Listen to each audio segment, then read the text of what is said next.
So hello, hi everyone. मेरा नाम गौतम लखानी है and I welcome you all to our course in which we are covering Indian economy.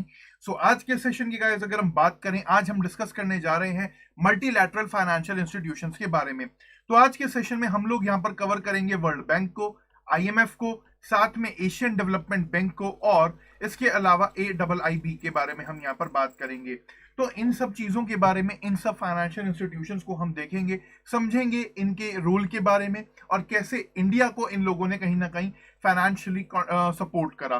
तो चलिए शुरुआत करते हैं हमारे आज के सेशन की। उससे पहले एक इंपॉर्टेंट इन्फॉर्मेशन यहाँ पर यह है कि अनअकैडमी लेकर के आया है आप लोगों के लिए कुछ नए बैचेस। यहाँ पर जो 2022 और 2023 के एस्पिरेंट्स हैं उनके लिए 3 मार्च से ये बैचेस जो है यहाँ पर शुरू हो रहे हैं।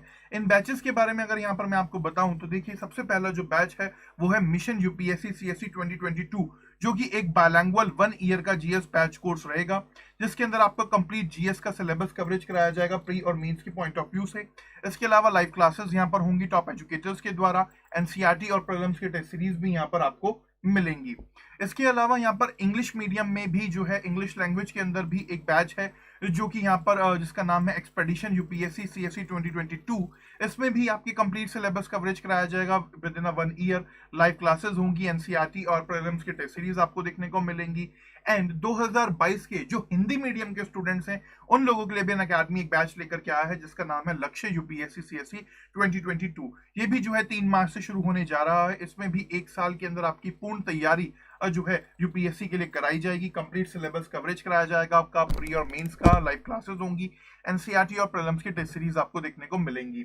2022 वाले एस्पिरेंट्स के अलावा 2023 वाले एस्पिरेंट्स के लिए 2 ईयर का बैच कोर्स अनअकैडमी लेकर के आया है, जो कि हिंदी, बाइलैंग्वेज और इंग्लिश लैंग्वेजेस के अंदर रहेंगे। इसमें भी आपका कंप्लीट सिलेबस कवरेज कराया जाएगा प्री और मेंस का। साथ में लाइव क्लासेस होंगी, एनसीईआरटी और प्रीलिम्स की टेस्ट सीरीज भी आपको देखने को मिलेगी। तो ये कुछ बैचेस हैं जो कि यहाँ पर शुरू होने जा रहे हैं।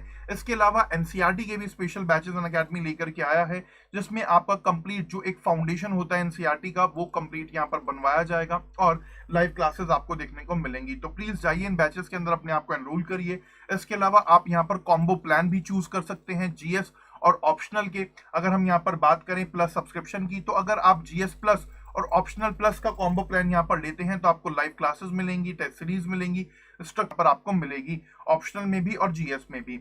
वहीं अगर आप जीएस का आइकॉनिक सब्सक्रिप्शन लेते हैं और ऑप्शनल का प्लस बैच लेते हैं तो आइकॉनिक सब्सक्रिप्शन में आपको कुछ ज्यादा यहाँ पर बेनिफिट्स मिलेंगे, जैसे कि आपको एक पर्सनलाइज्ड कोच मिलेगा, मेंस की क्वेश्चन आंसर प्रैक्टिस कराई जाएगी और स्टडी ट्रैकर वगैरह यहाँ पर आपको देखने को मिलेगा।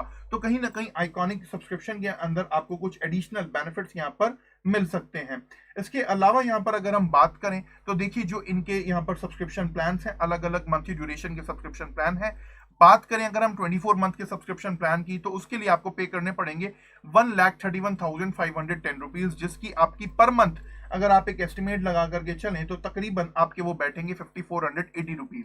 वहीं अगर आप प्लस के जीएस और ऑप्शनल बैचेस लेते हैं तो 24 मंथ्स के लिए आपको जो अमाउंट पे करना पड़ेगा वो रहेगा 99,680 रुपीज। तो प्लीज जाइए, जाकर इसके अंदर अपने आप को एनरोल करिए, यूज करिएगा हमारा रेफरल कोड रैंक 10। बाकी आप सबको पता है कि अनअकैडमी लेकर के आया है आपके लिए अनअकैडमी कॉम्बैट, जो कि इंडिया का बिगेस्ट फ्री स्कॉलरशिप टेस्ट है, जिसमें यहाँ पर 1 करोड़ रुपीस तक का एक स्कॉलरशिप पूल यहाँ पर बनाया हुआ है, जिसमें आपको जो है स्कॉलरशिप वगैरह मिल सकती है। तो प्लीज जाइए, उसके अंदर भी एनरोल करिए, यूज करिएगा हमारा रेफरल कोड रैंक 10। 7 मार्च को सुबह 11 बजे ये होने जा रहा है, तो उसके अंदर भी पार्टिसिपेट करिएगा। ओके, तो चलिए शुरुआत करते हैं हम हमारे आज के सेशन की। कवर करते हैं कुछ इंपॉर्टेंट मल्टीलैटरल फाइनेंशियल इंस्टीट्यूशंस को, और आज हम डिस्कस करेंगे आईएमएफ के बारे में, वर्ल्ड बैंक के बारे में, एडीबी के बारे में और AIIB के बारे में। तो शुरुआत करते हैं आज के सेशन की। देखिए, जब हम बात करते हैं आईएमएफ की, तो आईएमएफ यानी कि इंटरनेशनल मॉनेटरी फंड एक ऐसी ऑर्गेनाइजेशन है जो कि बहुत ही ज्यादा कॉमन है, यानी कि हम सब लोगों ने कहीं ना कहीं उसके बारे में सुना होता है। अगर हम बात करें आईएमएफ की, तो चाहे आप न्यूज के थ्रू कह लीजिए या अभी रिसेंटली कोविड-19 के टाइम पर भी, या जब भी हम किसी डेवलपमेंट प्रोजेक्ट की बात करते हैं और अगर उसके अंदर आईएमएफ का रोल है, तो आईएमएफ के बारे में हम हमेशा जानकारी लेते हैं। और जब हम पढ़ते हैं स्कूल टाइम पर भी, तो IMF is the most common institution along with the world bank. तो आईएमएफ के बारे में गाइस अगर हम यहाँ पर बात करें तो देखिए क्या है, आईएमएफ जो है वो 189 मेंबर कंट्रीज का एक क्या है, ऑर्गेनाइजेशन है। यानी कि आईएमएफ के अंदर टोटल मेंबर कंट्रीज कितनी है, 189 है। और इस आईएमएफ के अंदर यहाँ पर होता क्या है कि हर कंट्री को एग्जीक्यूटिव बोर्ड के अंदर रिप्रेजेंटेशन जो मिलता है वो उसके फाइनेंशियल इंपॉर्टेंस के हिसाब से मिलता है। यानी कि आप सिंपल शब्दों में यहां पर कह सकते हैं कि जिसके पास ज्यादा पैसा वो उतनी ज्यादा पावरफुल कंट्री यहां पर हमें देखने को मिलती है और उसके पास उतनी ज्यादा वोटिंग पावर यहां पर होती है। जैसे कि यूएसए ये टॉप पर हो गया, फिर उसके बाद चाइना, इंडिया, इस तरीके से मतलब एक तरीके से आप यहां पर कह सकते हैं कि फाइनेंशियल इंपॉर्टेंस के बेसिस पर जो है यहाँ पर वोटिंग पावर वगैरह जी जो है यहाँ पर दी जाती है। तो जो इकोनॉमी के अंदर मोस्ट पावरफुल कंट्रीज हैं उनके पास सबसे ज्यादा वोटिंग पावर यहाँ पर हमें देखने को मिलती है। ठीक है, तो ये सब चीजें कहीं ना कहीं आईएमएफ के बारे में है जो कि आईएमएफ को खास बना देती हैं। इसके अलावा यहाँ पर जो ऑब्जेक्टिव है आईएमएफ का, अब आप कहेंगे सर चलिए ये सब तो ठीक है, 189 कंट्रीज हो गई और ये सब चीजें हो गई, बट आईएमएफ का ऑब्जेक्टिव क्या है? आईएमएफ की जब हम ऑब्जेक्टिव की यहाँ पर बात करते हैं तो आईएमएफ का ऑब्जेक्टिव है बेसिकली ग्लोबल मॉनेटरी कॉपरेशन को यहाँ पर बनाना। यानी कि जो हमारा बेसिकली यहाँ पर पूरा का पूरा हिसाब किताब है तो उसमें यहाँ पर पूरा का पूरा ग्लोबली चीजों को मॉनिटर करना, यहाँ पर जो है कंट्रीज को सपोर्ट करना, पैसों से फाइनेंशियली उनको कॉपरेट करना। इसके अलावा जो एक फाइनेंशियल स्टेबिलिटी है उसको सिक्योर करके रखना कि भाई ग्लोबली एक फाइनेंशियल स्टेबिलिटी यहाँ पर बनी रहे। ठीक है, जैसे कि अभी हमने पीछे देखा था जब ग्रेट डिप्रेशन वगैरह आया 1930s में, या हमें कुछ इकोनॉमिक क्राइसिस अभी पीछे भी थोड़े टाइम पहले भी देखने को मिले रिसेंटली। तो इन सब चीजों को एक तरीके से फाइनेंशियल स्टेबिलिटी प्रोवाइड कराना ये किसकी जिम्मेदारी है? आईएमएफ का। कहीं ना कहीं जिम्मेदारी तो नहीं, एक ऑब्जेक्टिव हम यहाँ पर इसका मान सकते हैं। इसके अलावा किस तरीके से इंटरनेशनल ट्रेड को प्रमोट करा जाए, फैसिलिटेट करा जाए, कैसे एम्प्लॉयमेंट वगैरह बढ़ाया जाए, कैसे इकोनॉमिक ग्रोथ को सस्टेनेबल लेकर के चला जाए और किस तरीके से पॉवर्टी वगैरह को कम करा जाए, इन सब का काम जो है किसका है? वो आईएमएफ का है। तो कहीं ना कहीं इन सब ऑब्जेक्टिव्स के साथ आईएमएफ यहाँ पर जो है काम वगैरह करता है। जितने भी पॉलिसी वगैरह आईएमएफ बनाता है वो इन सब चीजों को ध्यान में रखते हुए ही यहाँ पर लेकर के चलता है। जब हम बात करते हैं आईएमएफ की हिस्ट्री की कि भाई आईएमएफ किस तरीके से हमारे सामने निकल करके आया, क्यों आईएमएफ को बनाया गया, तो इसके पीछे एक बहुत ही ज्यादा इंटरेस्टिंग स्टोरी है। जब हम बात करते हैं वर्ल्ड वॉर 2 की तो आपको ध्यान होगा, जब आपने अगर मेरा वर्ल्ड हिस्ट्री के सीरीज देखे होंगे तो वर्ल्ड हिस्ट्री के सीरीज के अंदर हमने ब्रेटन वुड्स कॉन्फ्रेंस के बारे में बात करी थी और हमने देखा था कि उस कॉन्फ्रेंस के अंदर जो हमारी यहाँ पर कंट्रीज थी उन्होंने पार्टिसिपेट करा था, जैसे कि यूएसए, यूएसएसआर, इसके अलावा जो हमारा ये अपना जर्मनी, ब्रिटेन, इन सब ने यहाँ पर कहीं ना कहीं पार्टिसिपेट करा था। और मेन मकसद यहाँ पर क्या था? मेन मकसद ये था कि भाई जो वर्ल्ड क्राइसिस में है इस टाइम पर, जो यहाँ पर इतनी बड़ी प्रॉब्लम हमें देखने को मिली ग्रेट डिप्रेशन से भी, यानी कि जो 1930s में हुआ था उससे, और उसके बाद जब ये वर्ल्ड वॉर से जो प्रॉब्लम्स कहीं ना कहीं खड़ी हो गई, इनसे निपटा कैसे जाए, फाइनेंशियली किस तरीके से चीजों का आउटकम यहाँ पर लेकर के चला जाए। तो जो ब्रेटन वुड कॉन्फ्रेंस हुई थी यूनाइटेड स्टेट्स में न्यू हैम्पशायर के अंदर जुलाई 1944 में, तब जो है आईएमएफ का वहां पर गठन करा गया था, आईएमएफ को वहां पर बनाया गया था। और उस टाइम पर जो मेंबर कंट्रीज थी वो कितनी थी? वो थी 44। India was one among those countries. ठीक है, because India was the part of Britain at that time, तो कहीं ना कहीं India was the part of this conference also.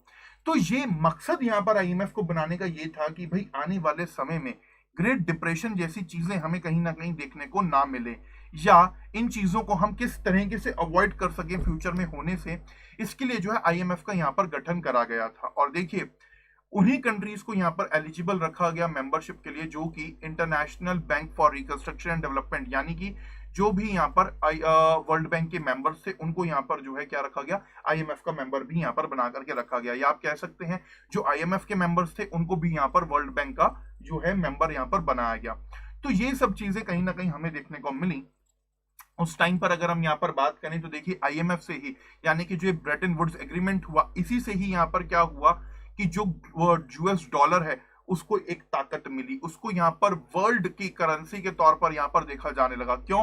क्योंकि आईएमएफ के ब्रेटन वुड्स एग्रीमेंट में बेसिकली क्या कहा गया कि अगर हमें इंटरनेशनल फाइनेंशियल कॉर्पोरेशन को और ज्यादा बढ़ाना है तो एक बकायदा जो अलग अलग कंट्रीज की अलग अलग करेंसीज हैं उनको लेकर के एक फिक्स्ड एक्सचेंज रखा गया। और साथ में पहले गोल्ड का इस्तेमाल करा जाता था, अब गोल्ड के बदले जो है रिप्लेस कर दिया गया किसको? यूएस डॉलर को।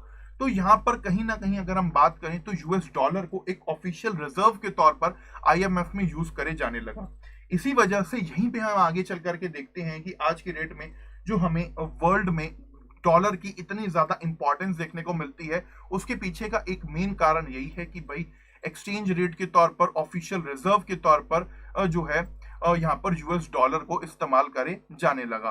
तो ये सब चीजें जब यहाँ पर हुई तो देखिए क्या हुआ आफ्टर ब्रेटन वुड सिस्टम, इसके चीजों के बाद क्या हुआ आगे चल करके, जब थोड़ी सी चेंजेस हमें देखने को मिले ग्लोबली हमारे इकोनॉमिक्स के अंदर, तो कहीं ना कहीं यहाँ पर क्या हुआ 1970s तक आते आते जो ये फिक्स्ड एक्सचेंज रेट वाला सिस्टम ब्रेटन वुड कॉन्फ्रेंस में, ब्रेटन वुड एग्रीमेंट में करा गया था, उससे कहीं ना कहीं दिक्कतें आने लगी। ठीक है, हर कंट्री का अलग हिसाब था अपना, तो कहीं ना कहीं प्रॉब्लम्स देखने को मिली। इसमें जो नुकसान था वो कहीं ना कहीं यूएस डॉलर को भी हो रहा था।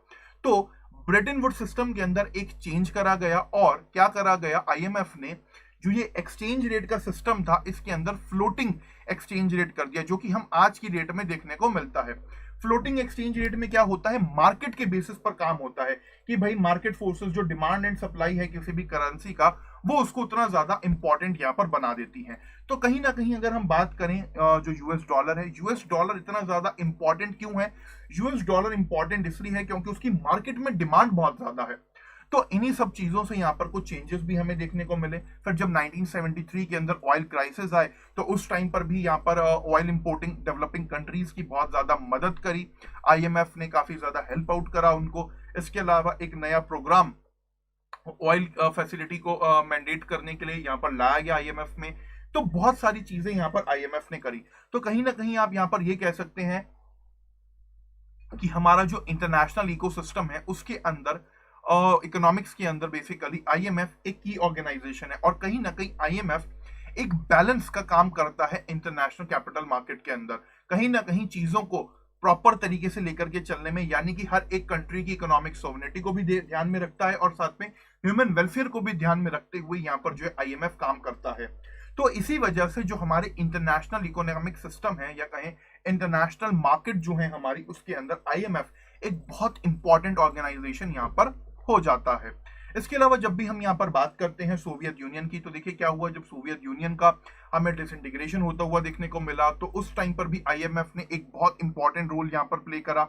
इसके अलावा जब यहाँ पर 1997 की अगर हम बात करें तो जब ईस्ट एशिया के अंदर, जिसमें थाईलैंड, इंडोनेशिया, कोरिया और ये सब कंट्रीज जब आती हैं, तो इनके अंदर जब फाइनेंशियल क्राइसिस आए तो उस टाइम पर भी रेस्क्यू पैकेजेस वगैरह लेकर के आया आईएमएफ। तो इन सब कंट्री की अलग अलग तरीके से मदद करी, इनकी बैंकिंग सिस्टम के अंदर मदद करी ताकि इनको प्रॉब्लम ना हो। तो कहीं ना कहीं जो बात मैंने आपको सबसे पहले बताई थी कि भाई फाइनेंशियल स्टेबिलिटी को मेंटेन करने में आईएमएफ एक इंपॉर्टेंट रोल प्ले करता है, तो इसी तरीके से हमने यहाँ पर देखा। अब आप कहेंगे कैसे करता है, तो देखिए आईएमएफ जो है दो तरीके से सिस्टम चलता है आईएमएफ के अंदर, एक होता है कोटा का सिस्टम और एक होता है यहाँ पर एसडीआर का सिस्टम। एसडीआर का जो ये सिस्टम है इसको बेसिकली 1969 के अंदर इंट्रोड्यूस करा गया था ताकि जो यहाँ पर मेंबर कंट्रीज हैं उनकी जो कैपेसिटी है उसको और ज्यादा बढ़ाया जा सके। आज की डेट की अगर हम यहाँ पर बात करें तो जो एसडीआर का बास्केट होता है और जिसके अंदर करेंसी बास्केट जिसको हम बोलते हैं, वर्ल्ड की 5 करेंसी इसके अंदर हमें देखने को मिलती हैं। हर 5 साल में इसको रिव्यू करा जाता है। आज की डेट में जो 5 करेंसीज हैं इसके अंदर वो क्या है, यूएस डॉलर है, जापानीज येन है, इसके अलावा यहाँ पर चाइना की करेंसी है, इसके अलावा यूरो है, ठीक है, और साथ में यहाँ पर पाउंड स्टर्लिंग है। तो ये सब करेंसीज हमें जो है इसके अंदर देखने को मिलती हैं, 5 इंपॉर्टेंट करेंसीज हैं। और कहीं ना कहीं एसडीआर जो है काफी इंपॉर्टेंट एक तरीके से टूल है आईएमएफ का। और जो एक कोटा वगैरह का सिस्टम होता है इसमें क्या है कि हर एक कंट्री की फाइनेंशियल कैपेसिटी के हिसाब से उनको क्या दी जाती है, एक तरीके से कोटा वगैरह दिया जाता है कि भाई आप जो है इतना क्या कर सकते हैं, लेंड वगैरह कर सकते हैं, पैसा वगैरह ले सकते हैं। इंडिया की यहाँ पर अगर हम बात करें तो अप्रोक्सीमेटली $200 बिलियन है, जो कि इंडिया क्या कर, सॉरी 200 मिलियन है आई गेस, जो कि इंडिया यहाँ पर ले सकता है। इसके अलावा 600 मिलियन जो है वो क्यूमुलेटिवली इंडियन यहाँ पर ले सकता है। तो अलग अलग सिस्टम है अलग अलग कंट्रीज के साथ, ठीक है।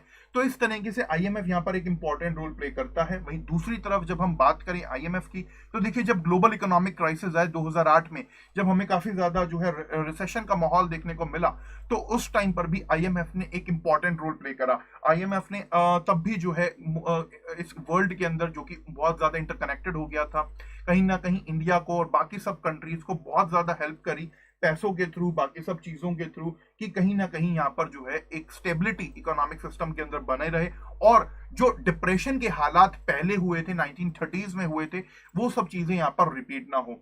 तो कहीं ना कहीं आप यहाँ पर कह सकते हैं कि फाइनेंशियल स्टेबिलिटी को देखते हुए इंटरनेशनल इकोनॉमिक सिस्टम के अंदर, इंटरनेशनल मार्केट के अंदर आईएमएफ एक बहुत इंपॉर्टेंट रोल यहाँ पर प्ले करता है।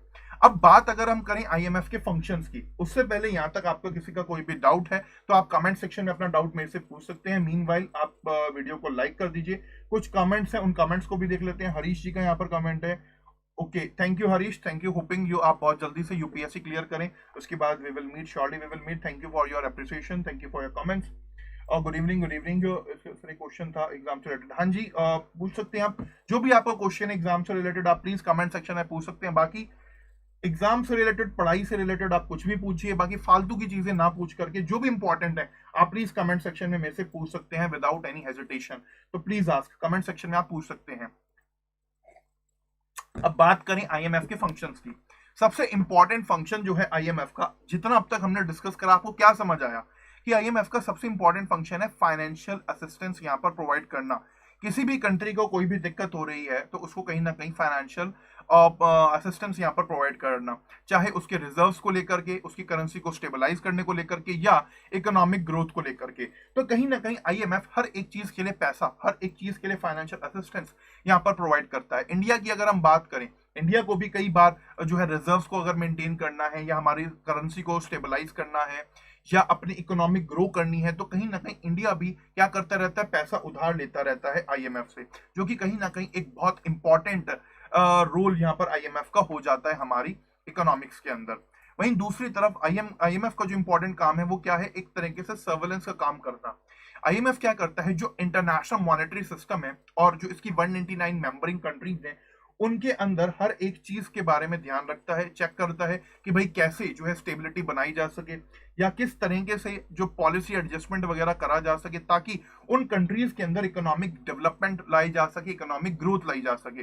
मान लीजिए किसी कंट्री के अंदर कोई पॉलिसी है जो कि दिक्कत लग रहा है आईएमएफ को कि हाँ इस पॉलिसी की वजह से इनको नुकसान हो रहा है, तो आईएमएफ बकायदा कहता है, एडवाइस करता है कि भाई आप अपनी इस पॉलिसी के अंदर एडजस्टमेंट करो, ताकि यहाँ पर जो भी आपकी प्रॉब्लम्स आ रही हैं उनको आप यहाँ पर जो है ओवरकम उनसे कर सको। तो ये कुछ काम भी आईएमएफ का यहाँ पर होता है। इसके अलावा आईएमएफ का जो एक मोस्ट इंपॉर्टेंट काम होता है वो क्या है, कैपेसिटी डेवलपमेंट का काम है। यानी कि आईएमएफ क्या करता है, जो भी कंट्रीज हैं, और हर एक कंट्री का एक सेंट्रल बैंक होता है, जैसे कि इंडिया का आरबीआई है, ठीक है, फाइनेंस मिनिस्ट्रीज होती हैं यानी कि वित्त मंत्रालय जैसे कि इंडिया का भी है, या जो भी टैक्स अथॉरिटीज होती हैं, या अदर इकोनॉमिक इंस्टीट्यूशंस होते हैं, तो इन सबको एक तरीके से टेक्निकल असिस्टेंस भी आईएमएफ प्रोवाइड कराता है कि भाई आप जो है अपने बैंकिंग सिस्टम्स को इस तरीके से मॉडर्नाइज कर सकते हो, लीगल फ्रेमवर्क्स को डेवलप कर सकते हो। यानी कि कहीं ना कहीं अगर हम बात करें तो जो सस्टेनेबल डेवलपमेंट गोल्स हैं हमारे, एसडीजी हैं, उनको कहीं ना कहीं अचीव करने में, उनकी तरफ लेकर के जाने में, प्रोग्रेस करने के लिए हर एक कंट्री को आईएमएफ यहाँ पर एक इंपॉर्टेंट रोल प्ले करता है। तो ये था कुछ आईएमएफ के फंक्शंस के बारे में, ठीक है। तो अब तक की गाइस अगर हम बात करें till now what we have discussed, अब तक हमने आईएमएफ के बारे में जाना, आईएमएफ की हिस्ट्री के बारे में देखा, आईएमएफ का क्या इंपॉर्टेंट रोल रहा वर्ल्ड के अंदर, उसको समझा कि कैसे आईएमएफ ने यहाँ पर ऑयल क्राइसिस से लेकर के इकोनॉमिक क्राइसिस 2008 में इंपॉर्टेंट रोल प्ले करा, और उसके बाद मैंने आपको आईएमएफ के कुछ इंपॉर्टेंट फंक्शंस के बारे में बताया। अब बात करेंगे इंडिया की कि आईएमएफ का इंडिया में क्या रोल रहा, किस तरीके से इंडिया के साथ यहाँ पर आईएमएफ ने एक इंपॉर्टेंट रोल प्ले करा। मीनवाइल आपका कुछ भी क्वेश्चन हो, कोई भी डाउट हो यहाँ तक, तो प्लीज आप लोग जो है कमेंट सेक्शन के अंदर यहाँ पर अपना डाउट वगैरह मेरे से क्लियर कर सकते हैं, पूछ सकते हैं। अगर कोई डाउट नहीं है तो वीडियो को लाइक कर दीजिए। बाकी जो अभी आपका एक ओके कमेंट आया है उसको देख लेते हैं। यहाँ पर है sir, if we apply fill the form 2021 and अगर पेपर ना दे पाए तो अटेम्प्ट काउंट होगा? नहीं, अगर आप पेपर देने जाएंगे और वहां पर जब आपकी अटेंडेंस लगती है तो आपने अगर वहां पर प्रेजेंट हुए हैं तभी आपका अटेम्प्ट जो है काउंट होगा। बट अगर आपने सिर्फ फॉर्म फिल कर दिया है, छोड़ दिया है फिल करके, तब आपका अटेम्प्ट जो है काउंट नहीं होगा यहाँ पर, ठीक है, क्लियर। तो चलिए बात कर लेते हैं इंडिया के साथ आईएमएफ के किस तरीके से रिलेशंस हैं। देखिए, जब भी हम बात करते हैं इंटरनेशनल रेगुलेशंस की या इकोनॉमिक सिस्टम की, तो कहीं ना कहीं आईएमएफ का एक बहुत इंपॉर्टेंट रोल है इंडिया को लेकर के, और इंडिया को काफी सारे बेनिफिट्स भी आईएमएफ से हुए हैं। जैसे कि अगर हम बात करें पोस्ट पार्टीशन, जब हमारा देश का विभाजन हुआ, जब इंडिया जो है इंडिपेंडेंट हुआ, तो उस टाइम पर क्या था, हमारे यहाँ पर बैलेंस ऑफ पेमेंट की बहुत ज्यादा दिक्कतें थी। यानी कि अगर आप यहाँ पर समझें, इंडिया के पास डॉलर नहीं था, कोई हार्ड करेंसी कंट्रीज नहीं थी, ठीक है। तो इंडिया के पास बहुत ज्यादा दिक्कत थी उस टाइम पर। तो उस टाइम पर भी आईएमएफ आया हेल्प करने के लिए, इंडिया ने आईएमएफ से लोन वगैरह बकायदा लिया। इसके बाद जब इंडिया और पाकिस्तान का कॉन्फ्लिक्ट हुआ या इंडिया चाइना वॉर हुआ, तो उस टाइम पर हमारी इकोनॉमिक सिचुएशन काफी ज्यादा खराब हो गई थी। तो क्या हुआ, आईएमएफ ने तब भी इंडिया को लोन वगैरह दिए, ताकि इंडिया की जो भी फाइनेंशियल डिफिकल्टीज हैं जो कि वॉर की वजह से हुई हैं, उनसे इंडिया निपट सके। ये सब चीजें भी हुई। इसके अलावा इंडिया को आईएमएफ ने बकायदा 1971 में 817 करोड़ रुपीस का तब भी लोन दिया, ठीक है। फॉरेन करेंसीज वगैरह प्रोवाइड कराई, ताकि यहाँ पर इंडिया को एक पैसा मिल सके, फॉरेन करेंसी हो सके। इसके अलावा अगर हम 1970s की बात करें, तो 1970 से इंडिया भी जो है स्पेशल ड्राइंग राइट्स का यूज करता रहता है, और आईएमएफ से अपना जो भी असिस्टेंस होती है वो यहाँ पर इंडिया लेता रहता है। इसके अलावा जब भी इंडिया को लगता है कि भाई हमारे यहाँ पर इंपोर्ट में कोई दिक्कतें आ रही हैं, या फ्यूल है, फर्टिलाइजर्स है, कुछ भी इंडिया को अगर इंपोर्ट करना है, करेंसी चाहिए इंडिया को, तो कहीं ना कहीं इंडिया क्या कर सकता है, आईएमएफ से फंड वगैरह भी बोरो कर सकता है। 1981 की अगर हम यहाँ पर बात करें, तो 1981 में इंडिया ने 5,000 करोड़ रुपए का एक बहुत बड़ा लोन आईएमएफ से यहाँ पर लिया। उस टाइम पर क्या हो रहा था, बैलेंस ऑफ पेमेंट को लेकर के, फॉरेन एक्सचेंज को लेकर के इंडिया में बहुत ज्यादा दिक्कतें देखने को मिल रही थी। तो इंडिया ने उस टाइम पर क्या करा, आईएमएफ से असिस्टेंस लिया, ताकि हम जो है अपने आप को स्टेबल कर पाए। इसके अलावा इंडिया ने बहुत बड़े लेवल पर फॉरेन कैपिटल आईएमएफ से रिवर प्रोजेक्ट्स के लिए, लैंड रिक्लेमेशन स्कीम्स के लिए, यानी कि डेवलपमेंट के लिए भी बहुत सारा यहाँ पर इंडिया ने लोन्स वगैरह यहाँ पर लिए हैं। और साथ में उसमें यहाँ पर वर्ल्ड बैंक का भी एक काफी इंपॉर्टेंट रोल यहाँ पर कहीं ना कहीं रहा है। तो आप यहाँ पर कह सकते हैं कि इंडिया में जितनी भी रिफॉर्म्स वगैरह आए, जितने भी चेंजेस आए, तो उसमें भी कहीं ना कहीं आईएमएफ ने एक इंपॉर्टेंट रोल प्ले करा। आईएमएफ के जो स्पेशलिस्ट हैं उन्होंने भी इंडिया को आकर के असेसमेंट वगैरह करा। देखते हैं ना, आईएमएफ भी कुछ ना कुछ लगातार रिपोर्ट्स वगैरह निकालता रहता है, बताता रहता है किस कंट्री में ये दिक्कत है, ये है, वो है। तो कहीं ना कहीं इंडिया को उससे भी बहुत सारा फायदा मिला। या अगर हम बात करें 1973 की, तो जब ऑयल क्राइसिस आए, तो इंडिया को भी उससे काफी ज्यादा दिक्कतें हुई, तो इंडिया को भी तब भी असिस्टेंस प्रोवाइड कराई गई। और जब 1990s की हम बात करते हैं, आप सब लोगों को ध्यान होगा, जब इंडिया में फॉरेन एक्सचेंज रिजर्व बहुत ही सिर्फ और सिर्फ 2 वीक के लिए रह गए थे, सिर्फ 14 डेज के रह गए थे, तब भी आईएमएफ ने यहाँ पर जो है इंडिया को हेल्प करी, एक सेफ मिनिमम रिजर्व बनाने में काफी इंपॉर्टेंट रोल प्ले करा।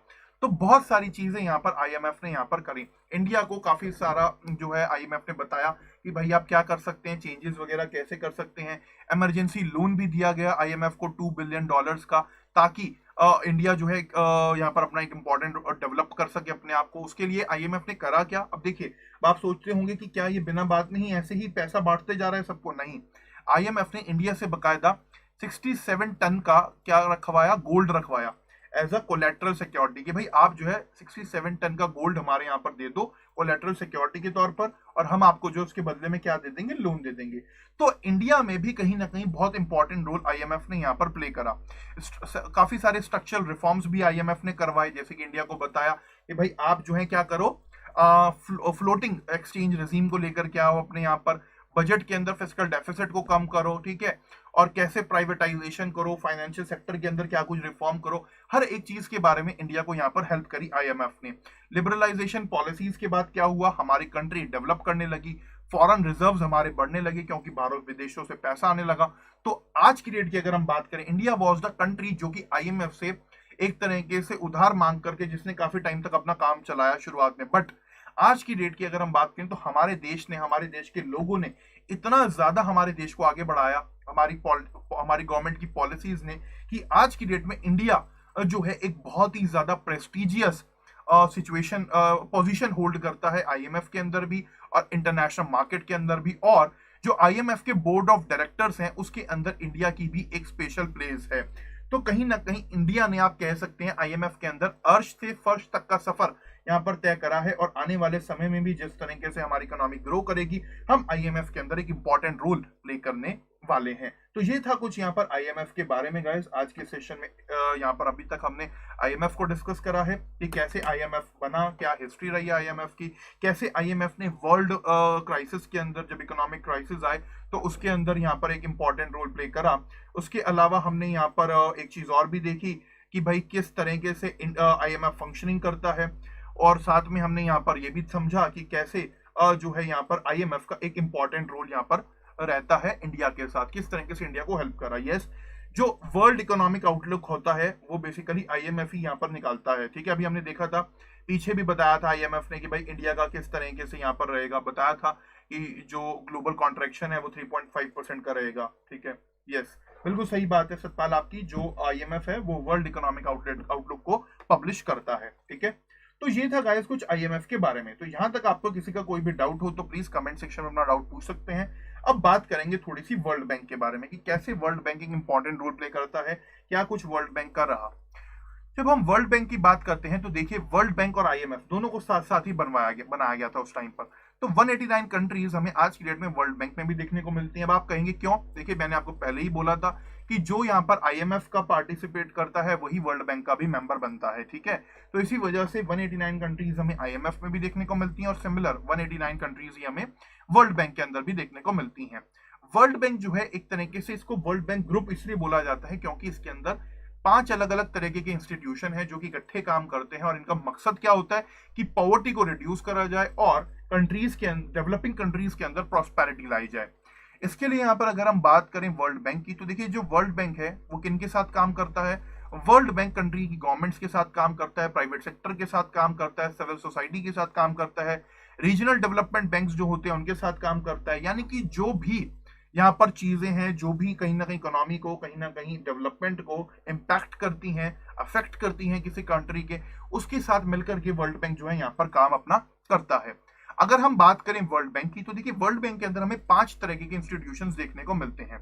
अगर हम वर्ल्ड बैंक की बात करें तो टुगेदर जो हमारा international bank for reconstruction and development है जिसको हम IBRD बोलते हैं, और जो इंटरनेशनल डेवलपमेंट एसोसिएशन है IDA, उसको क्या बोला जाता है? वर्ल्ड बैंक बोला जाता है। इसके अलावा 3-4 चीजें और हैं जो कि वर्ल्ड बैंक में आती हैं। सबसे पहले अगर हम बात करें यहाँ पर international bank for reconstruction and development यानी कि IBRD की यहाँ पर अगर हम बात करें तो इसका काम क्या है? ये यहाँ पर लोन प्रोवाइड कराता है, क्रेडिट्स प्रोवाइड कराता है, ग्रांट्स प्रोवाइड कराता है कंट्रीज को और फाइनेंशियल इंस्टीट्यूशंस को, रीजनल बैंक्स को, ताकि वहां पर जो है क्या लाया जा सके, इकोनॉमिक प्रॉस्पेरिटी लाई जा सके, डेवलपमेंट करा जा सके। पहला चीज तो ये। वहीं दूसरी तरफ जो इंटरनेशनल डेवलपमेंट एसोसिएशन, इसका क्या काम है? इंटरनेशनल डेवलपमेंट एसोसिएशन क्या करता है? या तो बहुत ही कम इंटरेस्ट पर या जीरो इंटरेस्ट पर जो लो इनकम कंट्रीज हैं उनको यहाँ पर लोन वगैरह प्रोवाइड कराता है। तो यहाँ पर जो बेसिकली लो इनकम कंट्रीज हैं, ठीक है, जिनके पास पैसा बहुत कम है, जहां पर लोगों की पर कैपिटा इनकम बहुत कम है, तो उन कंट्रीज को या तो फ्री ऑफ कॉस्ट यानी कि जीरो इंटरेस्ट पर या बहुत ही माइनर इंटरेस्ट रेट पर जो है लोन्स वगैरह प्रोवाइड कौन कराता है? इंटरनेशनल डेवलपमेंट एसोसिएशन कराता है। अब ये अलग से नहीं है, ये वर्ल्ड बैंक का ही यहाँ पर पार्ट है। फिर आती है यहाँ पर अलग इंस्टीट्यूशंस। इंटरनेशनल फाइनेंस कॉर्पोरेशन की यहाँ पर अगर हम बात करें तो वर्ल्ड बैंक के इस इंस्टीट्यूशन का क्या काम है कि भाई इन्वेस्टमेंट के लिए एडवाइसेस वगैरह देना, एसेट मैनेजमेंट कराना कंपनीज की, गवर्नमेंट की, ठीक है, ताकि जो है क्या हो सके, एक तरीके से आप यहाँ पर कह सकते हैं जो फाइनेंस कॉर्पोरेशन होती है ना, जिस तरीके से वो काम करती हैं कि भाई इन्वेस्टमेंट को लेकर के, एसेट मैनेजमेंट को लेकर के अलग अलग कंपनीज को एडवाइस करती हैं, उसी तरीके से वर्ल्ड बैंक का जो इंस्टीट्यूशन है इंटरनेशनल फाइनेंस कॉर्पोरेशन वो भी यहाँ पर यही काम यहाँ पर करता है। वहीं दूसरी तरफ जब हम बात करते हैं मल्टीलैटरल गारंटी एजेंसी की, जिसको हम मीगा बोलते हैं, तो इसमें क्या होता है कि देखिए जब मान लीजिए कोई वॉर वगैरह हो गया तो उस टाइम पर जो लेंडर्स हैं, इन्वेस्टर्स हैं, उनकी क्या इंश्योरिटी है, क्या उनको किस तरीके से उनको एक तरीके से सेफ्टी प्रोवाइड कराई जाए, तो उसका काम जो है यहाँ पर मल्टीलैटरल गारंटी एजेंसी मीगा यहाँ पर ये काम यहाँ पर करती है, ठीक है, कि भाई जितने भी लेंडर्स हैं, जितने भी इन्वेस्टर्स हैं, उनको इंश्योर करती है कि वॉर से या किसी भी क्राइसिस से कोई भी रिस्क होगा तो यहाँ पर वर्ल्ड बैंक बैठा है। तो ये चीज होती है। इससे क्या है, कहीं ना कहीं एक तरीके से आप कह सकते हैं जो इनसिक्योरिटी है उसको यहाँ पर खत्म करने का काम किया जाता है। वहीं दूसरी तरफ एक हमें देखने को मिलता है international centre for the settlement of investment dispute, जिसको हम ICSID बोलते हैं। हालांकि इंडिया यहाँ पर इसका पार्टिसिपेशन नहीं करता। इंडिया जो है ICSID का पार्टिसिपेट नहीं है, मेंबर नहीं है। क्यों नहीं है वो मैं अभी आपको आगे चल करके बताऊंगा। ICSID का मतलब क्या है कि ये जो इन्वेस्टमेंट से रिलेटेड कोई भी डिस्प्यूट है किसी कंट्री या इन्वेस्टर के बीच में या इन्वेस्टर या कंट्री के बीच में, ठीक है, तो उनको यहाँ पर सॉर्ट आउट करने का काम जो है कौन करता है? ये ICSID ही करता है। देखिए नाम से ही पता लग रहा है, international centre for settlement of investment dispute, तो नाम से ही ये चीज क्लियर है, India is not the part of it. क्यों नहीं है वो भी मैं आपको आगे चल करके बताऊंगा। तो कहीं ना कहीं यहाँ पर अगर हम बात करें तो वर्ल्ड बैंक जो है एक इंपॉर्टेंट रोल प्ले करता है, और वर्ल्ड बैंक का मकसद क्या है कि जो एक्सट्रीम पॉवर्टी है, जिसको हम एब्सोल्यूट पॉवर्टी बोलते हैं, उसको 2030 तक एलिमिनेट करा जाए, खत्म करा जाए, और साथ में जो यहाँ पर पॉपुलेशन है 40% लोगों तक, गरीब जनता तक जो है फायदा पहुंचे, बेनिफिट्स पहुंचे, प्रॉस्पेरिटी पहुंचे। तो ये कहीं ना कहीं दो मेन ऑब्जेक्टिव हैं वर्ल्ड बैंक के।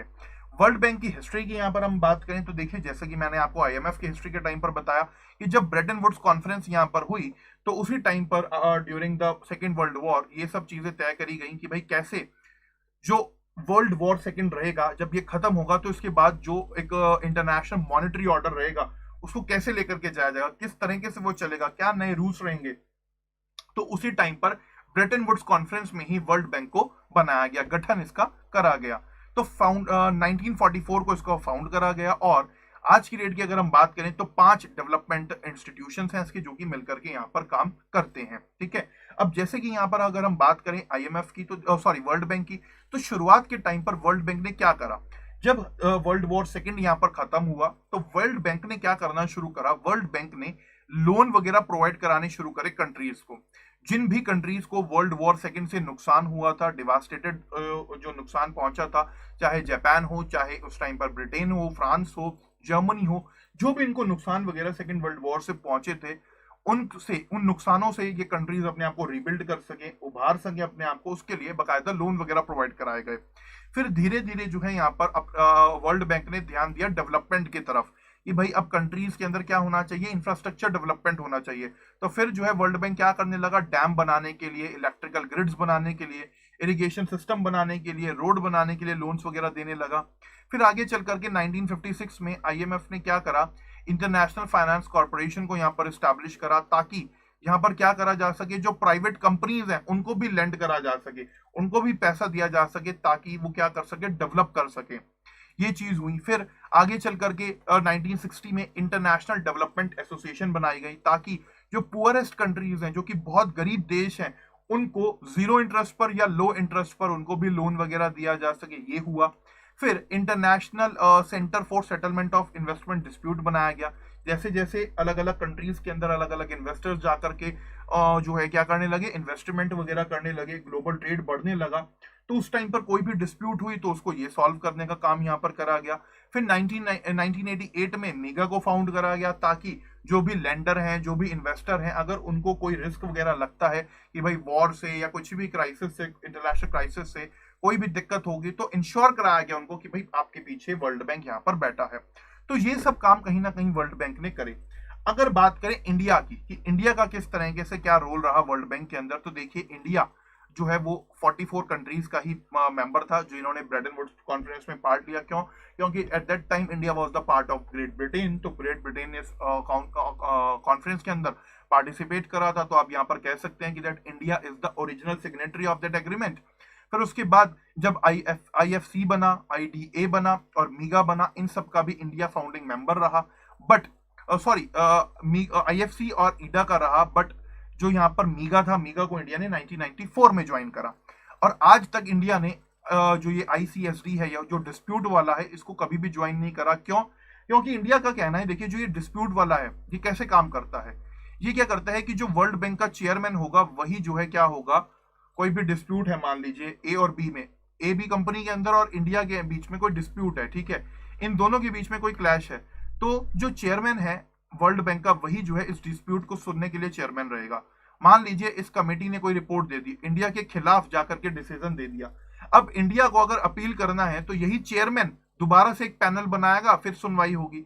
यानी कि जैसे कहते हैं ना कि खुद ही करना सब कुछ, तो वो सब चीजें हैं। तो यहाँ पर इंडिया को लगा कि इसका कोई फायदा नहीं है, कोई स्कोप नहीं है, तो इसलिए इंडिया इसका मेंबर यहाँ पर नहीं बना। वहीं अगर हम बात करें वर्ल्ड बैंक की, तो देखिए वर्ल्ड बैंक ने सबसे पहला जो यहाँ पर international bank for reconstruction and development ने जो इंडिया को लोन दिया वो 1949 में दिया, कि इंडिया जो अपने यहाँ पर रेलवेज को मजबूत कर सके, उसके लिए दिया गया। फिर इंडिया को 1959 में इन्वेस्टमेंट वगैरह कराई गई। फिर IDA ने इंडिया को 1961 में काफी लो इंटरेस्ट पर जो है लोन दिया ताकि इंडिया जो है अपने यहाँ पर हाईवेज को कंस्ट्रक्ट कर सके। इसके अलावा 1950s की अगर हम यहाँ पर बात करें तो India was the sole source of World Bank borrowing, यानी कि बहुत बड़ी तादाद पर इंडिया जो है पूरी तरीके से वर्ल्ड बैंक पर ही डिपेंड था। काफी बड़ी तादाद में इंडिया जो है यहाँ पर वर्ल्ड बैंक से क्या करता था, पैसा वगैरह लेता था। और 1960s और 70s की यहाँ पर अगर हम बात करें तो जो ये आईडीए है यानी कि डेवलपमेंट एसोसिएशन जो है, इसने इंडिया को बहुत बड़ी तादाद में लोन वगैरह दिया। फिर जब आगे चल करके चाइना ने ज्वाइन कर लिया वर्ल्ड बैंक को 1980 में, तो थोड़ा सा शिफ्ट फिर चाइना की तरफ भी हो गया, यानी कि पहले अगर चाइना इंडिया को ज्यादा लोन मिल रहे हैं तो अब चाइना को भी लोन मिलने लग गए। फिर जब थोड़ा सा एक अफ्रीका की तरफ ध्यान गया इकोनॉमिक को लेकर के, अफ्रीका में जब इन्होंने लोन वगैरह देने शुरू करे, इंडिया ने थोड़ा सा बेहतर परफॉर्म करना शुरू करा, इंडिया में रिकवरी आनी शुरू करी, तो धीरे धीरे जो है आईडीए ने क्या करना शुरू करा, अपना लोन इंडिया को कम देना शुरू करा। बाकी अगर हम आज की डेट की बात करें तो आईएमएफ ने, वर्ल्ड बैंक एक इंपॉर्टेंट रोल प्ले करता है कहीं ना कहीं। जो इकोनॉमिक लिबरलाइजेशन हुआ कंट्री में, उसमें भी काफी इंपॉर्टेंट रोल रहा आईएमएफ वर्ल्ड बैंक का। और आज की डेट की अगर हम यहाँ पर बात करें तो बिटवीन 2015 एंड 2018 इंडिया को वर्ल्ड बैंक ने 10 बिलियन यूएस डॉलर्स का लोन दिया, ठीक है। इसके अलावा 2019-20 के लिए बकायदा 25 से 30 बिलियन का लोन देने का अप्रूवल ऑलरेडी है, जिसमें काफी ज्यादा दिया भी जा रहा है। इसके अलावा यहाँ पर अगर हम बात करें तो अभी हमने देखा कोरोना के टाइम पर भी, कोरोना क्राइसिस में भी वर्ल्ड बैंक ने यहाँ पर 2.5 बिलियन यूएस डॉलर्स का लोन दिया, जिसमें एमएसएमई और जो हमारे बेसिकली माल न्यूट्रिशन से लड़ने के लिए इंडिया को पैसा दिया गया। तो बहुत सारी चीजें वर्ल्ड बैंक लगातार यहाँ पर करता रहता है। तो आप यहाँ पर कह सकते हैं कि कहीं ना कहीं एक फाइनेंशियल असिस्टेंस प्रोवाइड कराने में वर्ल्ड बैंक का काफी इंपॉर्टेंट रोल इंडिया के लिए भी और वर्ल्ड के अदर कंट्रीज के लिए भी यहाँ पर रहा है, ठीक है। तो ये था गाइस कुछ वर्ल्ड बैंक के बारे में। तो अब तक की अगर हम बात करें तो हम आईएमएफ और वर्ल्ड बैंक दोनों को यहाँ पर डिस्कस कर चुके हैं। अब बात करेंगे हम एडीबी की, यानी कि एशियन डेवलपमेंट बैंक की। एशियन डेवलपमेंट बैंक की यहाँ पर अगर हम बात करें तो ये तो अपना ही बैंक है। 1966 में इसको स्टैब्लिश करा गया था and India was the founding member of this bank. And कहीं ना कहीं जो एशिया पैसिफिक रीजन है, इन्हीं एरियाज की जो कंट्रीज हैं वो इसके मेंबर है। तकरीबन 68 मेंबर कंट्रीज इसके हमें देखने को मिलते हैं। जापान जो है सबसे बड़ा लार्जेस्ट शेयर होल्ड करता है 15.6% का। उसके बाद यूएसए है नंबर 2 पर, इसके बाद तीसरे नंबर पर है चाइना और चौथे नंबर पर है इंडिया। तकरीबन 5.8% का जो शेयर है वो इंडिया का है एडीबी के अंदर।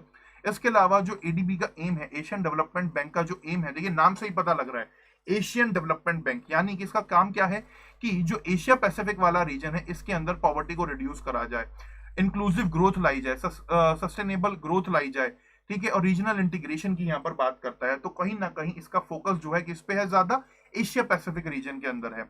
इंफ्रास्ट्रक्चर हो गया, हेल्थ हो गया, पब्लिक एडमिनिस्ट्रेशन सिस्टम हो गया, ठीक है, क्लाइमेट चेंज हो गया, नेचुरल रिसोर्सेज हो गया, इन सब चीजों के लिए ये इन्वेस्टमेंट वगैरह यहाँ पर प्रोवाइड कराता है। अगर हम बात करें एडीबी की और इंडिया की, तो देखिए अभी रिसेंटली एडीबी ने इंडिया को 206 मिलियन यूएस डॉलर्स का लोन भी दिया था ताकि तमिलनाडु के अंदर कुछ 5 सिटीज जो है उनके अंदर अर्बन सर्विसेज को बढ़ाया जा सके, यानी कि मेट्रो वगैरह सर्विसेज को लाया जा सके इसके लिए। इसके अलावा यहाँ पर अगर हम बात करें एशियन डेवलपमेंट बैंक की, तो एशियन डेवलपमेंट बैंक ने इंडिया को 10 ईयर का मसाला बॉन्ड भी दिया, तकरीबन 850 करोड़ रुपए का। इसके अलावा जो है हमारा जो कंसेप्चुअल डेवलपमेंट प्लान है सीडीपी, और जो यानी कि जो वाइजैग चेन्नई इंडस्ट्रियल कॉरिडोर है ना, उसको डेवलप करने के लिए भी यहाँ पर एडीबी ने एक प्लान बनाया। इसके अलावा एडीबी ने इंडिया को 4 मिलियन का लोन वगैरह भी दिया। साथ में 100 करोड़ का लोन मेदांता जो हमारे यहाँ पर हेल्थ केयर सर्विसेज है उनको दिया गया कि भाई आप जो है क्या करें, कोविड-19 से लड़ने में एक इंपॉर्टेंट रोल प्ले करें, हेल्थ केयर सर्विसेज को बढ़ाएं, मेडिकल इक्विपमेंट्स को लाएं। तो बहुत सारी चीजें यहाँ पर एडीबी लगातार करता आ रहा है। और अगर हम यहाँ पर बात करें कलेक्टिवली, तो एडीबी ने और वर्ल्ड बैंक ने दोनों ने कोऑर्डिनेटेड मैनर में क्या करा, तकरीबन 15 बिलियन यूएस डॉलर का जो लोन दिया वो साउथ एशियन कंट्रीज को दिया। तो बहुत बड़े लेवल पर एडीबी भी यहाँ पर लगातार काम करता आ रहा है। इसके अलावा अभी पीछे क्वेश्चन भी आया था एग्जाम में, जिसमें पूछा भी गया था यूपीएससी में कि 2019 का आई थिंक क्वेश्चन था, जिसमें एडीबी से पूछा गया था कि भाई इंडिया जो है कितना शेयर यहाँ पर रखता है एडीबी में। तो आपको पता होना चाहिए कि नंबर 1 पर जापान है, नंबर 2 पर यूएसए है, नंबर 3 पर चाइना है और नंबर 4 पर इंडिया है। तो इस तरीके से ये कुछ था एडीबी के बारे में।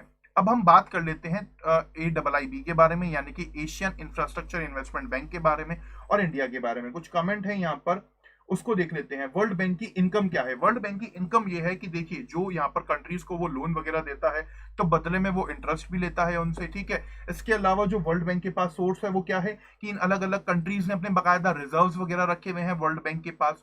इन्हीं सब चीजों से वर्ल्ड बैंक आगे पैसा भी देता है और फिर जो इंटरेस्ट वगैरह आता है उससे उसकी कमाई चलती है। तो ये काम है वर्ल्ड बैंक का कहीं ना कहीं, ठीक है। जैसे नॉर्मल बैंक्स काम करते हैं उसी तरीके से सिमिलर वे में कहें आप, वर्ल्ड बैंक भी यहाँ पर काम करता है। बट जो वर्ल्ड बैंक का ज्यादातर ध्यान होता है वो क्या है कि भाई ज्यादा से ज्यादा पॉवर्टी को कम करा जाए, ज्यादा से ज्यादा चीजों को मैनेज करा जाए ताकि सोशल वेलफेयर बढ़े, ठीक है।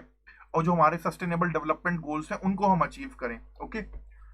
अब बात कर लेते हैं एशियन इंफ्रास्ट्रक्चर इन्वेस्टमेंट बैंक की। तो देखिए, नाम से ये भी पता लग रहा है कि इसका क्या काम है कि भाई इंफ्रास्ट्रक्चर डेवलपमेंट में इन्वेस्टमेंट वगैरह करना। ये क्या है? एक मल्टीलैटरल डेवलपमेंट बैंक है जिसका काम क्या है, एशिया के अंदर सोशल और इकोनॉमिक आउटकम्स को इंप्रूव करा जाए। तो इसको जब शुरुआत करा गया था तो ये एक मल्टीलैटरल ट्रीटी हुई थी जिसके अंदर 57 फाउंडिंग मेंबर्स थे, और इसी के साथ जनवरी 2016 से इसकी शुरुआत जो है हमें देखने को मिलती है। इसके जो हेडक्वार्टर्स हैं वो बीजिंग चाइना के अंदर हैं। तो आज की डेट की अगर हम बात करें तो 97 वर्ल्ड वाइड मेंबर्स इसके देखने को मिलते हैं। यहाँ पर जो हमारी बेसिकली प्रोस्पेक्टिव मेंबर्स भी हैं कुछ, जिसमें Armenia, Lebanon, Brazil, south Africa हैं। इसके अलावा 14 ऑफ द G20 नेशन जिसमें फ्रांस, जर्मनी, इटली और यूनाइटेड किंगडम है, ये भी इसके मेंबर है कहीं ना कहीं। इसका काम क्या है? एशियन इंफ्रास्ट्रक्चर इन्वेस्टमेंट बैंक का काम क्या है कि ये इन्वेस्टमेंट करता है कहां पर, ताकि कंट्री के अंदर सस्टेनेबल इंफ्रास्ट्रक्चर डेवलप हो जाए, करा जा सके। तो कहीं ना कहीं जो इसका नाम है कि भाई इंफ्रास्ट्रक्चर इन्वेस्टमेंट बैंक है ये, तो एशिया के अंदर या और बाकी कंट्रीज के अंदर ये क्या काम करता है? इंफ्रास्ट्रक्चर को डेवलप करने के लिए काम करता है। अगर अब इंडिया की बात करें तो देखिए, इंडिया इसका फाउंडिंग मेंबर रहा है और इंडिया जो है सेकंड लार्जेस्ट शेयर होल्डर है AIIB का। इंडिया जो है इसमें तकरीबन 7.62% का शेयर रखता है। वहीं चाइना नंबर 1 पर है, इसमें 26% का शेयर चाइना का है। और अगर हम बात करें इंडिया की तो देखिए, इंडिया को तकरीबन $4.35 बिलियन में लोन मिला था, ठीक है। क्यों मिला था ये loan? Asian infrastructure investment bank ने क्या करा था, 19.6 बिलियन का लोन जो है यहाँ पर दिया था 87 प्रोजेक्ट्स के लिए 24 कंट्रीज को, जिसमें से सबसे ज्यादा लोन जो मिला वो इंडिया को मिला $4.35 का बिलियन में। इसके अलावा टर्की को सेकंड मिला था, $1.95 बिलियन का लोन मिला था। इंडिया में जो बेंगलोर मेट्रो रेल प्रोजेक्ट हो गया, या गुजरात के रूरल रोड प्रोजेक्ट हो गए, या जो अर्बन ट्रांसपोर्ट प्रोजेक्ट है फेज 3 का मुंबई का, इन सब के लिए भी लगातार जो है एशियन इंफ्रास्ट्रक्चर इन्वेस्टमेंट बैंक जो है क्या कर रहा है, इंडिया को लोन्स वगैरह दे रहा है कि इंडिया एनर्जी सेक्टर में, ट्रांसपोर्ट में, वाटर में लगातार अपने आप को जो है क्या कर सके, इन्वेस्ट कर सके, इंफ्रास्ट्रक्चर डेवलप कर सके। हालांकि अभी रिसेंटली क्या हुआ, कुछ वर्चुअल मीटिंग्स वगैरह भी हुई कोविड-19 के टाइम पर, तो इंडिया ने मांग रखी इस बात की। इंडिया ने कहा कि भाई थोड़ा सा एशियन इंफ्रास्ट्रक्चर इन्वेस्टमेंट बैंक को अपने यहाँ पर फाइनेंसिंग इंस्ट्रूमेंट्स के अंदर थोड़े से चेंजेस करने पड़ेंगे, रिफॉर्म्स वगैरह रखने की भी बात इंडिया ने यहाँ पर कही। और जब हम चाइना का जिक्र करते हैं तो चाइना का जो बेल्ट रोड इनिशिएटिव है उसमें भी एशियन इंफ्रास्ट्रक्चर इन्वेस्टमेंट बैंक ने काफी बड़ी तादाद में इन्वेस्ट वगैरह कर रखा है, ठीक है। तो ये था गाइस हमारा आज का सेशन।